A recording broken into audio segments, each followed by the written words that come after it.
Are you tired of Smartsheet showing dates in the wrong format? Change it to your region in under 60 seconds. First, we'll access your account settings. Then, we'll adjust the regional preferences to match your location. Finally, save your changes. Start by navigating to the Smartsheet homepage.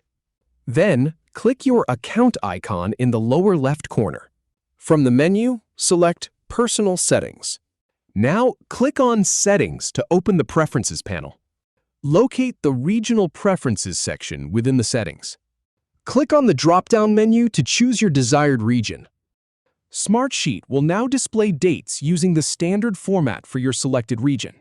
Remember, the display format is controlled by these regional preferences.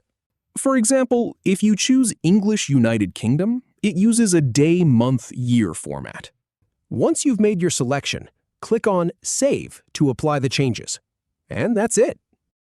If you have any feedback or if any info is inaccurate, please leave a comment below. We'll do our best to answer or redo the video if needed. Thanks for watching.